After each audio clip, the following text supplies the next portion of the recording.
Federal, que obrigou o bloqueio de perfis de investigados no inquérito das fake news. A contestação do Twitter será analisada pelo plenário do STF. Dessa forma, Moraes não será mais o único ministro a definir o caso. Os detalhes da reclamação por parte da rede social não foram divulgadas, pois está sob sigilo. O que se sabe é que a empresa quer reverter a decisão e, assim, voltar a disponibilizar os perfis em todo o mundo. O ex-deputado federal Roberto Jefferson e os jornalistas Alan dos Santos e Bernardo Kister estão entre as pessoas que tiveram as contas bloqueadas no Twitter. Conversamos com todos aqui no programa. Além de atingir usuários da plataforma mundial de microblogs, a decisão de Moraes atinge usuários do Facebook. Nesse sentido, a empresa de Mark Zuckerberg chegou a afirmar que não iria cumprir a ordem, mas mudou de postura mediante o temor de pagar uma multa diária no valor de R$100 mil. Assim que a gente começa a nossa conversa hoje, então, Zé Maria, queria ouvi-lo a respeito desse posicionamento do Twitter, recorrendo da decisão do ministro Alexandre de Moraes. Será que pode conseguir algo diferente nessa novela aí sobre a derrubada de contas, Zé? Pois é, olha, Vitor, este é o assunto daqui de Brasília e passa pelo Palácio do Planalto, já que o presidente Jair Bolsonaro, através da Advocacia Geral, aqui recorreu ao Supremo Tribunal Federal, né, tentando chegar o assunto ao plenário. Depois, Congresso Nacional, o Senado aprovou uma lei exatamente regulamentando as mídias sociais, exatamente diante desse debate, e agora a Câmara dos Deputados. Eu fui até chamado para falar a minha opinião na Câmara dos Deputados sobre esta lei que foi aprovada no Senado, que depende agora da Câmara dos Deputados. O líder do governo na Câmara, deputado Major Vitor Hugo, está organizando esse debate para deixar bem claro qual é a impressão da sociedade em geral, de pessoas que militam na área e também dos profissionais do setor. E finalmente, o Supremo Tribunal Federal. Olha, Vitor, hoje o ministro Marco Aurélio, numa boa entrevista aqui no Jornal da Manhã da Jovem Pan, ele disse que existem 11 Supremos Tribunais Federais. Eu vou além, são 14, porque além de 11 possibilidades de liminares, ou seja, de sentenças, no Supremo tem a primeira turma, que está decidindo de forma diferente da segunda turma. Então, se a pessoa cai na primeira turma ou na segunda turma, o resultado pode ser diferente. Isso é uma aberração jurídica. Como pode duas turmas no mesmo tribunal, sem analisar mérito, ter uma jurisprudência diferente, decisões diferentes. Ou seja, o julgamento vira um jogo de azar. Ou cai numa que tem esse sentimento, que tem essa decisão, ou cai na outra. E, além disso, o plenário. Então, são 11 ministros, as duas turmas e mais o plenário. Isso não pode continuar acontecendo. Esse assunto vai ao plenário e o relator, o ministro Edson Fachin, foi bem claro, porque envolve o exercício do direito à livre expressão. Então, o Supremo vai analisar, acho, com uma profundidade que merece, sobre a Constituição brasileira, que garante a liberdade de expressão e é redundante, porque está em outros 2 artigos, são 3 artigos que falam, ou seja, redunda no direito à expressão, redunda na livre imprensa, né? Exatamente agora, os ministros do Supremo vão discutir esse assunto. O ponto-chave aí é o direito à liberdade de expressão, que eu considero claríssimo, redundante na Constituição. Mas há pontos obscuros quanto à liberdade de expressão para anônimos, né? Para ataques, enfim, tudo isso será definido. Eu estou ansioso para assistir esse debate. E daqui a pouquinho, inclusive, a gente vai falar mais sobre essa decisão do ministro, dessa entrevista, né, do ministro Marco Aurélio Mello aqui ao Jornal da Manhã. A gente vai repercutir tudo isso daqui a pouquinho. Antes, quero ouvi-lo, Fiuza. Em primeiro lugar, parabéns ao Twitter, né? Parabéns ao Twitter por ter recorrido, porque de fato é uma decisão que atropela as leis e ultrapassa as fronteiras brasileiras, instituindo um precedente de mordaça internacional, né? Então, isso não é tolerável. Isso só tem sido, Vitor, tolerado em alguma medida, né? Ou até a gente tem visto uma certa complacência aí no ambiente, né? Porque é o que a gente já disse aqui, uma decisão monocrática com a fundamentação vaga, né, acusando pessoas de serem uma ameaça de subversão à ordem, isso pode ser alegado contra qualquer um. Por que não tem uma tempestade? Por que não tem uma reação tempestuosa na opinião pública, nas instituições? Porque mexe num ativo que hoje é um ativo político, né? É um ativo eleitoral, é um ativo até comercial, social, que reúne presidentes da Câmara e Senado, STF, youtubers, ONGs, né? Tá todo mundo vivendo dessa ficção, né?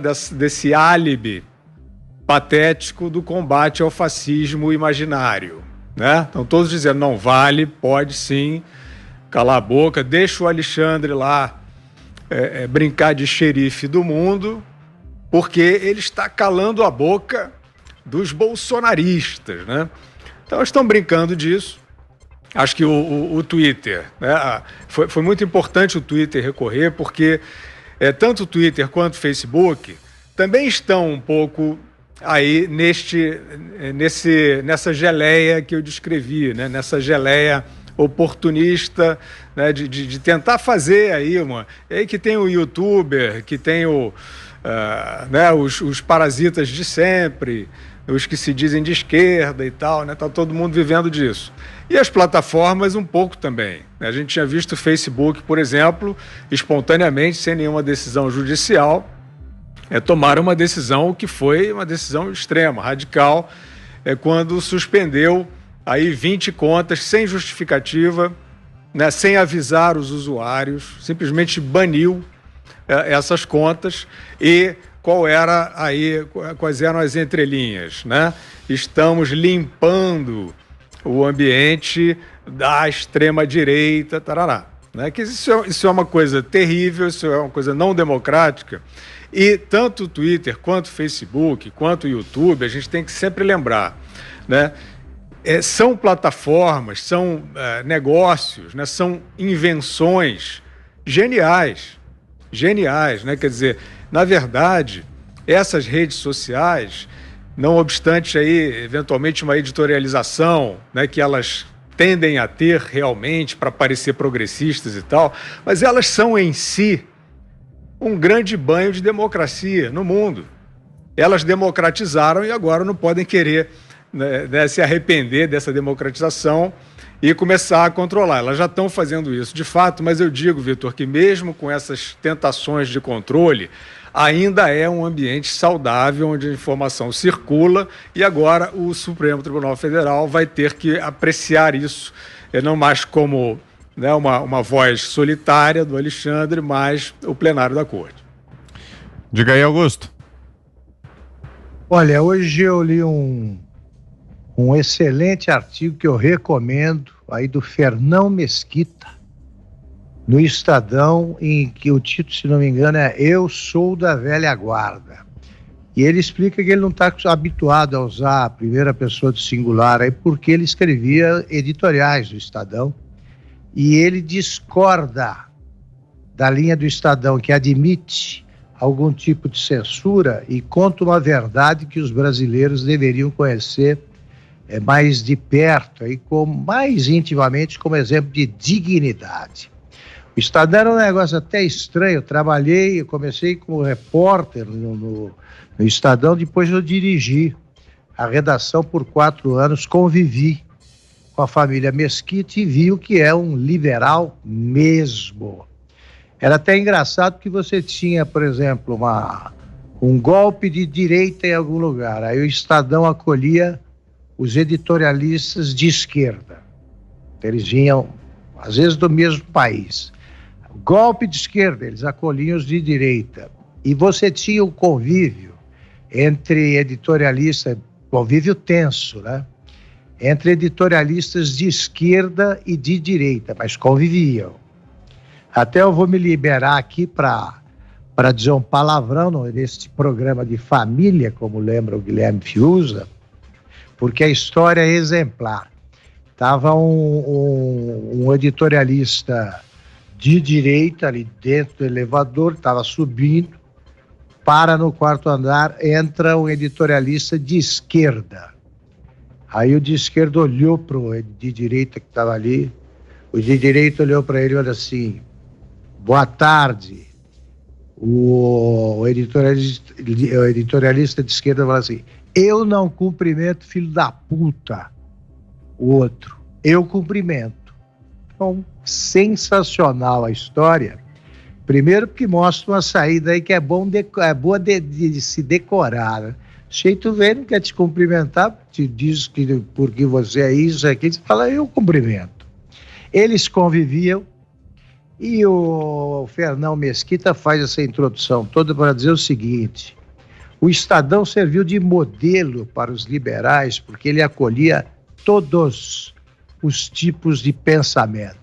Ali você tinha a divergência, a liberdade de expressão, a liberdade de opinião. Evidentemente, a linha editorial era dada pelo Dr. Julinho Mesquita, depois eu trabalhei com o Dr. Júlio Neto, e depois também pelo Rui, que é o pai, Rui Mesquita, pai do Fernão.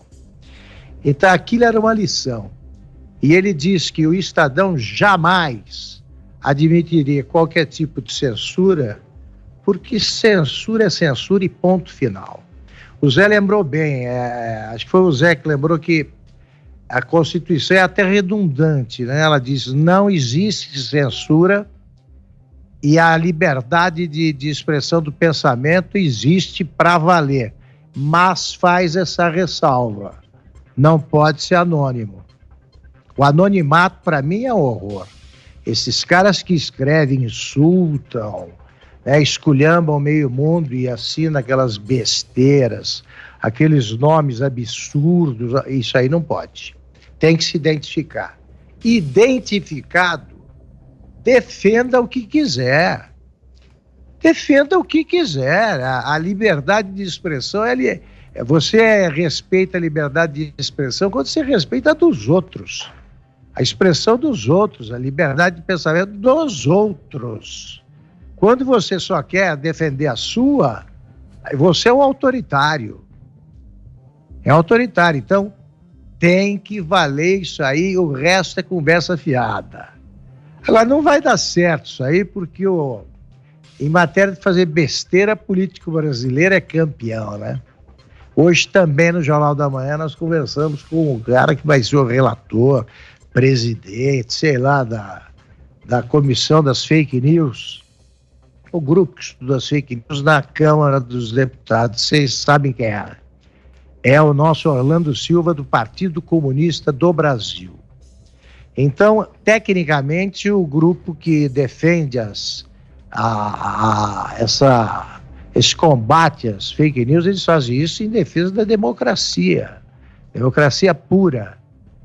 E colocam para chefiar a tropa dos defensores da democracia um comunista, que, por definição, é contra a democracia. Como ensina a ditadura cubana, o regime comunista ele tem um partido único, que tudo decide sem consultar o povo.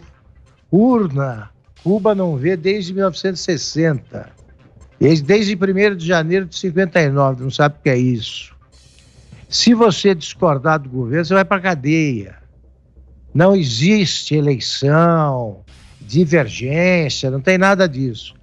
Pois alguém do PCdoB, está no nome, Partido Comunista do Brasil. Se eu pertencesse ao Partido Comunista do Brasil, eu seria comunista. Um comunista vai cuidar do que é verdade, do que deixa de ser, em defesa da democracia. É o país do carnaval, né?